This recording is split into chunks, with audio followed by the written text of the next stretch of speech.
Extra dimensionals, part 3. So let's talk a little bit about as the veil begins to thin and they become more part of our everyday reality, interacting with us at times. They can't stay here for very long, but the veil's going to thin, and the entire, call it paranormal, most people do. I call it supernatural. It's completely natural, but there is so many species and elementals. So it's going to be a whole new ball game when, especially the elementals, when the fairies and the trolls and the gnomes and the nymphs and the sprites and you name it. Then there's going to be the things not so good, the archons, the demons, the hellhounds. One day this is all going to be perfectly normal. And you're going to need your supernatural abilities back in order to discern, to protect, or to communicate. So let's talk a little bit about the visitors that are more human-like, right? When I say the visitors, I'm meaning the dimensional, call it inter, extra, doesn't matter. They're dimensional. So the visitors they can appear, they can shapeshift into many things, but they can certainly look human. However, they're usually much larger, taller than the average human. They do not, I'm telling you this because I'm getting ready to show you a document that was released in I forget what year it was, but it was, I think around 2018, 2019, FOIA, Freedom of Information Act, released over 100 documents just on the visitors. And I'm going to show you one of the documents so you can go look for it yourself. But the visitors, they don't come from another planet. They come from an etheric place that is alongside of us. But as of right now, they have never been perceptible to us because the age of Pisces, Satan's little season, has had a very thick veil that's been thinning since the early 90s. Soon it's going to dissipate entirely, and they will be perceptible, and no one's going to have an answer for you. So this video is put out. It's probably going to still be a couple years down the road, but anyways, I'm putting it out there. AI will keep it in the archives, and you younger souls will be able to find this. The bodies and the craft of the visitors materialize upon entering our 3D vibratory rate, right, of our dense matter. Right now we're dense. Again, that's going to thin.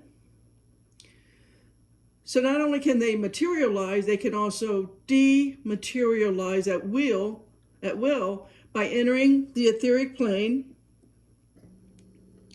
and just disappear without a trace, like leaving no mark behind. The place they come from and go back to is not the commonly known astral plane that everyone actually has access to, the common astral plane. If they can temporarily adjust their consciousness to reach the astral plane, it is the lokas. So that comes from ancient Vedic philosophy that recognizes the lokas as numerous levels of parallel universes that exist on distinct levels at different vibrations. So these never really intersect with each other under any circumstance. So they're not different planets. They are different planes of existence. They cannot interact, yet they all exist at the same time. Some of the universes are much higher vibrations and others are much lower vibrations. So that's the whole archon, demon type of stuff, lower vibrations. Now we can normally only move between these lokas by developing or I should say maybe by lowering our consciousness. But as we graduate or promoted upon death, there are those who have found quicker ways to move between lokas. All right, so here, let me blow this up. I'm going to blow this up so you can see it for yourself. Okay. This is what it's called. So here's what I found right here. So you can, there's the title. This was released, San Diego, July 8th, 1947. That's how, I wanted to show you this. You see it's called the Flying Roll, the Round Robin. I wanted to show you this so that you can understand our government has known about this since 1947. Now I'm just going to read that. You can freeze frame that and read it for yourself. Take your time with it. You can see it's signed, all of that. Let me just read to you some of what it says. I'm not going to read all of it, but I'm going to read 1 through 9. Okay, so it says, number 1, part of the disc carry crews, others are under remote control. Remember the drones at the beginning of the year? Number 2, it says their mission is peaceful. Well, if you've been abducted, you wouldn't be agreeing with that, but okay, right now, they're not starting war, in other words. Their mission is peaceful. The visitors contemplate settling on this plane of existence. Number 3, these visitors are human-like, but much larger in size. Number 4, they are not excarnate Earth people, but they do come from their own world. Number 5, they do not come from any planet as we use the word, but from an etheric planet which interpenetrates with our own and is not perceptible to us. The bodies of the this is number 6, the bodies of the visitors and the craft also automatically materialize on entering the vibratory rate of our dense matter. Number 7, the disk possesses a type of radiant energy or ray which will easily disintegrate any attacking ship. They re-enter the etheric at will and so simply disappear from our vision without a trace. Number 8, the region from which they come is not the astral plane, but corresponds to the locus or talus. Students of the esoteric matters will understand these terms. And yes, I am a student of that. 9, they probably cannot be reached by radio, but probably can be by radar if a signal system can be devised for their apparatus. We give, and then the last sentence here, we give information and warning and can do no more. Let the newcomers be treated with every kindness, unless the discs are withdrawn. And they wrote over this, so I can't really read some of the words here, but it says, with which our culture and science are incapable of, not sure, they put a date right on that word. A heavy responsibility rests upon the, something, I think it says row, upon the something in authority. I think it says FOW. I don't know what that's short for. In authority who are able to understand this matter. So, how could the document is found, as far as the FOIA, Freedom of Information Act. It's called the Vault, government document / public domain. So you can go read it for yourself. This is not something I'm just making up. So how could this writer in the year 1947 have possibly known so many unknown realities about these visitors that we have seen proven again and again in the 70 years that have followed. The writer describes a confidential source of his information as being supernormal. So, supernormal is a term, or I should say in 1947, they used the term supernormal instead of supernatural. So I don't think the words paranormal or supernatural was a common term. So this is what they, supernormal was like something other than normal.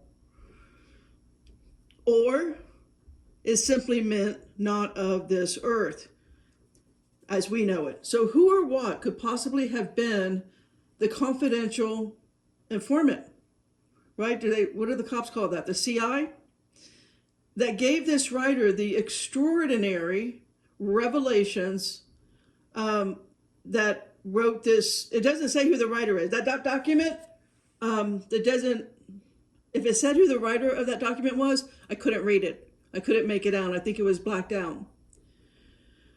So there we have it. The source was, had to have been one of the visitors. It had to have been a extra dimensional or EDID, whatever. So this is why we had the Roswell deception. And yes, that was all a staged, I'll call it a smoking gun, right? Just like this document that I just read to you represents a great and growing force. They needed ufology to become a thing, a field of research, of so-called experts. But it's always been, in the past, it's always been not an understood. It's only in recent years that people are understanding, wait a minute, these things are coming in and out of dimensions. These are because people are now able to video the fact that, they're videoing something and all of a sudden something that was not there is there, and was there and disappears. That's a recent thing because of cameras now everywhere. And it's so easy to take your camera footage and post it online and people all over the world can see it. So it is a growing field, if you will, or school of thought that our alien visitors are not physical. They're not from our physical reality, and that they come from and return to something that you and I can't do right now. We cannot just at will kind of pop into another dimension. So the rulers, leaders around the world, they have suppressed, they have attacked, they have countered by every means necessary the truth on the dimensionals. Sometimes I'll just call them dragons. The leaders, the rulers, the people in charge, they can't afford for the common man to have any type of understanding that would lead to the actual truth of the supernatural that you are, that I am, and the world that we live in, who our God is, and how big creation is. Can I just pause for a moment? One of the things that I've learned, and I'll be doing a video series when I'm done with the ID series here.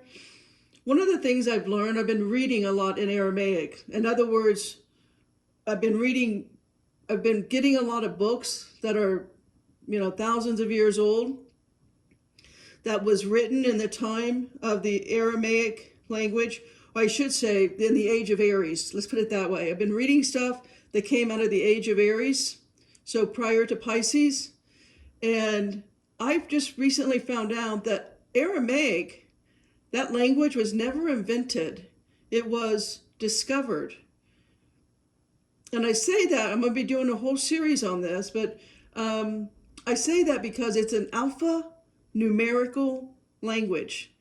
And that means every letter has a numerical value. And when you understand that language, you understand that math, numbers, is what put the universe into existence. In the beginning was the Word, and the Word was God. God was the Word. Once we get back to that language, the language of God, an alphanumerical language, that is when you'll learn how to levitate rocks and build the pyramids as they did in Egypt.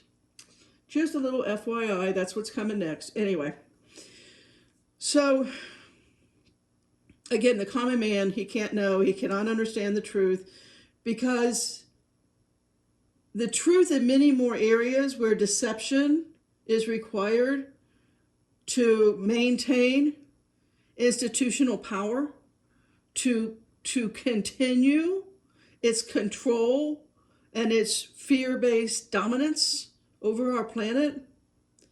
In the same year, the same month, and even the same week, on July 7th, if you looked at the document, I showed you the document. That document was dated July 8th, 1947.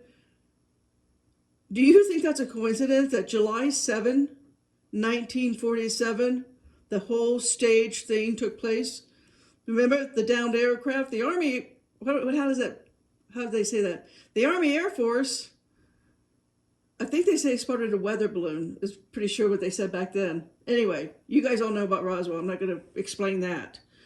Anyways, in Roswell, New Mexico, we had the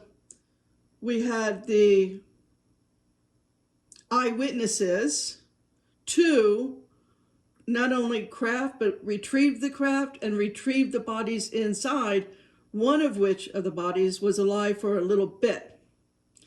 All of it was a psyop. It was a psychological, global deception operation for a higher purpose. For you and I, me and you, Betsy, today, 2025. The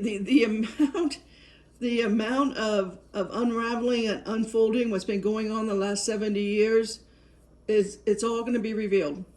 It's all going to come to the surface. That UFO crash and recovery of alien physical bodies, it had one major goal, right?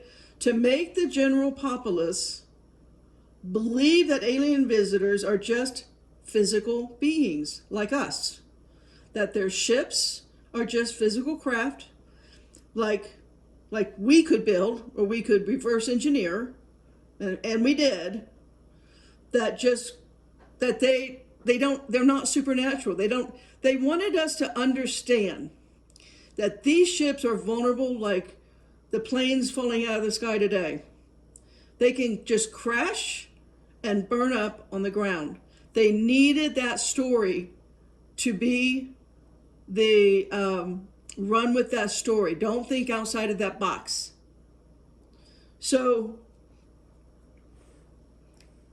and it worked. It worked for 70 years.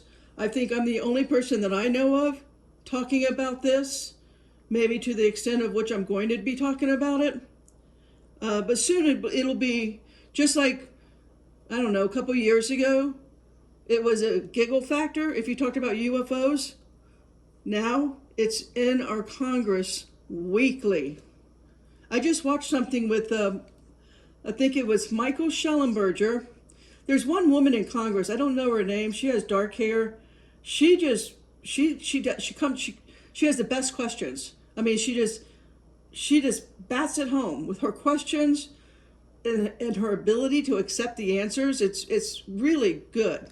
She's definitely an actress, and a good one. I mean, an actress for the people. That's what I mean. She's doing a good job for you and me, Betsy. But Michael Shellenberger and her just had this full-on conversation about non-human intelligence cohabitating. In other words, mixing in with human intelligence, creating hybrids. And by the way, those bases of where that's happening is in the water. I mean, there was no giggle factor to it. It's like ABC 123. It's happening. And I can tell you, I know a hybrid when I see them. There's way more people on the planet with no soul. We're going to talk more about that with the other soulless creatures that God did make and the reason for it. So the Roswell cover-up, it was a psychological operation designed to fail over the long run so that the mainstream would be greatly satisfied with the revealing of that cover-up and, consume the investigative conclusions, right? That would, as a result of the shattering of that cover-up, once that cover-up is shattered, then everyone will accept that the alien visitors are completely physical beings, that their ships are just physical vehicles that crash and burn just like ours.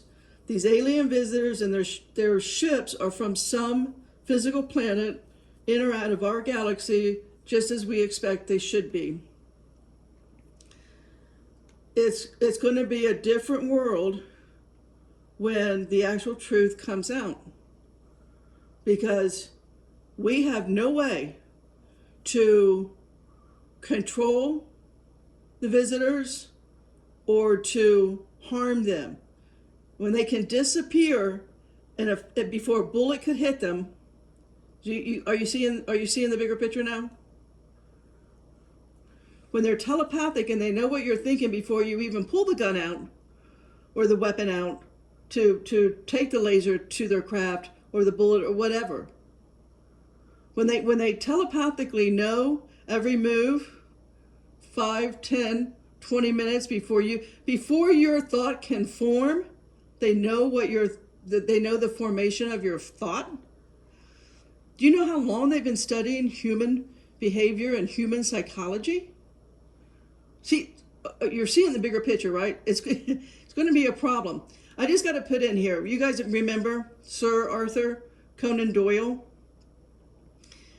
He had these kinds of abilities. He could walk into a thick carpeted room where a debate had just taken place, and he could tell each person in the room the position they defended in a discussion just by observing the depth of the impressions that their shoes had left in the carpet. So he went on later, right? You remember this. He took that ability that he had and he formed a now very famous fictional character that had the same abilities, and that character was called Detective Sherlock Holmes. So when you and I begin to encounter these hypersensitives, it's going to leave a powerful impression because they know things that they should not know. Now I'm telepathic, so I understand this component. Because of that, I don't know what it's going to be like for the Betsy's out there that's not telepathic. I don't know. I don't know how to address that because I've been telepathic my whole life. I'm in constant communication with whatever I want to communicate with. So I honestly don't know what the world's going to be like as this stuff starts to unfold. It'll be probably surprising to me. I just know it's unfolding. I can see what's appearing in my house here all the time. The veil doesn't exist for me. There's certainly not a veil in this room that you're looking at right now. I interact with all sorts of things. But that's God's world. He didn't just make humans. All right, now let's talk about the CIA. No, I'm not talking about the intelligence agency, CIA. Confused, ignorant American. So there are tricks within tricks. And the way that they're most effective, every area associated with UFOs is full of tricks. There is deception from the national governments, global bureaucrats, the whole retrieval process. Congress is talking a lot about the retrieval process. It's been happening much more than New Mexico. It's just now, whistleblowers are just now coming out and taking it to, there's a big move. There's a big move to talk about it. But Congress knows that we have departments in our military, at least military, maybe contractors, some type of other contractors that are constantly retrieving things for whatever reason all over the globe. And again, in the water also. I think that last Michael Schellenberger was talking about, they're never going to be able to retrieve an orb, because that's a ship of consciousness, and I've been on them. They're wonderful. I hope everyone gets to experience that one. That's one thing I hope you do get to experience. So even after all of the massive, what's going on now of the declassification, and it's been happening really since 2017, it seems like there is one element of the government that is trying to increase the level of deception for whatever reason. They don't want to lose their, I guess it's a grab for power or money. As the veil thins and as people collectively align with Aquarian energy, Epic's not going to have any more control. Epic, remember this, elite powers in control. So Epic, when I say Epic, that's what I'm talking about, elite powers in control. They've always attempted to inject new life into an ancient, fossilized lie, a false narrative. Our, extraterrestrials visiting our planet at a time when the awakening community is growing exponentially and realizing that giving merit to national government statements is ridiculous. So Epic is still trying to beat a little life into this dead horse. They're trying to reignite the argument over alien visitors generated by a desire to serve the public. They are generated by fear. You guys know this, fear. That once we see the truth of extra-dimensionals, interdimensionals, that we will find out what the material/scientific world isn't nearly as important as national governments tell us. And that truth is what will set us free. So let me just wrap up a little on disclosure. Here is what one would like, a truthful disclosure. Let me wrap up with this. What would a truthful disclosure could go something like this. We, the national governments, know that extra-dimensionals exist, that they are visiting and continue to visit our planet Earth, but truthfully, we haven't got a clue who they are or what they want.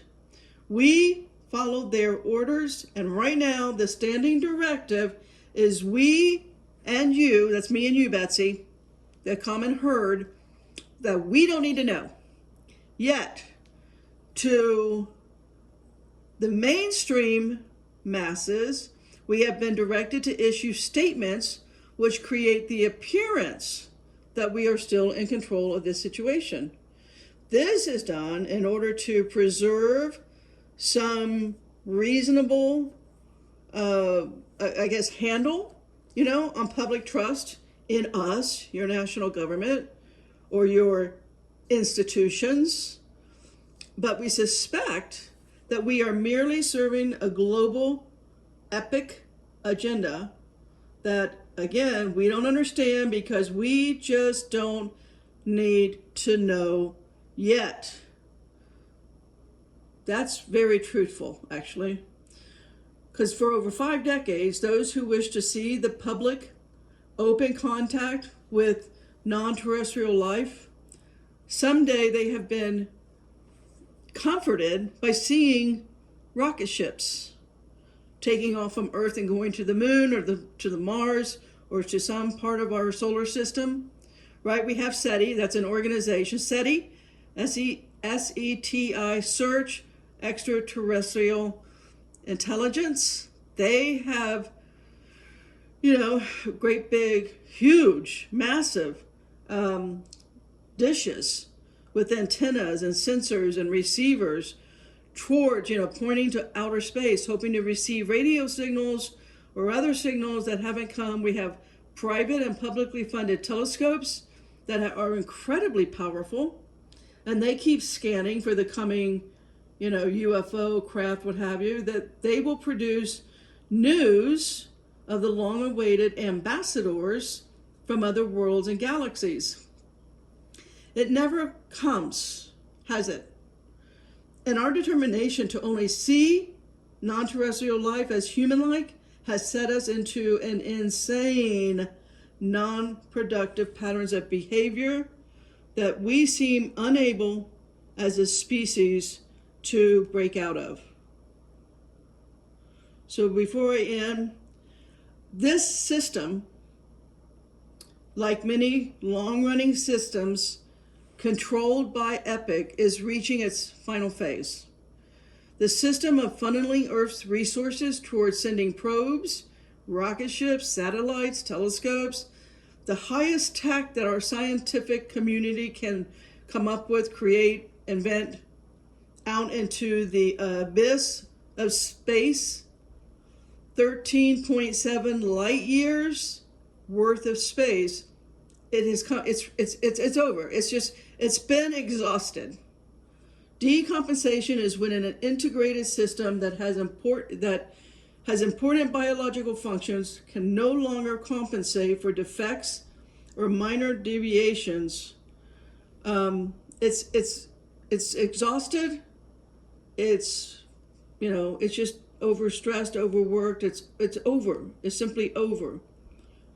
We're going to come into a knowledge of a much larger world, thankfully. All right, Betsy? Amen? Potter out.